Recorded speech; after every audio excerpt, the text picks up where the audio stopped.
Et si on terminait par le 7e art, cette fois pour évangéliser, c'est la finalité du film La loi et l'ordre, le soleil s'est levé, une initiative des femmes d'ici et d'ailleurs qui a, à travers le cinéma, dénoncé des pratiques obscures qui gangrènent les ménages congolais.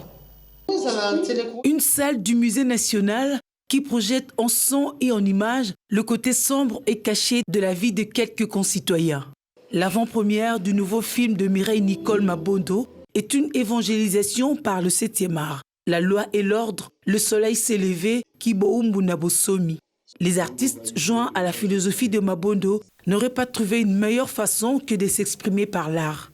Le satisfecit est à son comble lors de la remise du prix de reconnaissance aux acteurs, une première qui appelle à la pérennisation. Grand merci à l'organisateur pour ces trophées de reconnaissance. Donc pour nous, c'est quelque chose de bien. Donc on veut que ça continue, que ça ne soit pas pour une dernière, malgré que c'est pour une première, mais on veut que ça puisse continuer, que ça prenne de la place, de l'ampleur. En tout cas, c'est ça notre souhait. Soutenez-nous, c'est ça un métier noble. En tout cas, on veut vraiment votre soutien. Aidez-nous dans beaucoup de choses. On a besoin de sites, on a besoin de soutien, moralement, physiquement, financièrement. On a vraiment besoin de ça pour faire évoluer notre culture, surtout plus dans les domaines du cinéma. Des acteurs triés du lot ont traduit pour le public chrétien ou pas la vision évangélisatrice du duo féminin qui, convaincu de sa foi chrétienne, a tiré la sonnette d'alarme sur des pratiques obscures qui gangrènent le vivre ensemble harmonieux des familles.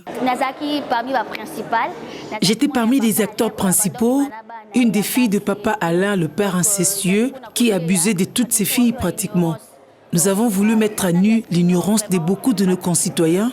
Ce film est interpellateur de beaucoup à rechercher le visage de Dieu, parce que rien n'est au-dessus de Dieu. Vous avez vu comment le père incestueux est finalement mort, abandonnant tout. Et que dire de cette mère assoiffée d'argent qui a sacrifié sa propre progéniture? Dieu est au-dessus de tout, il faut le chercher.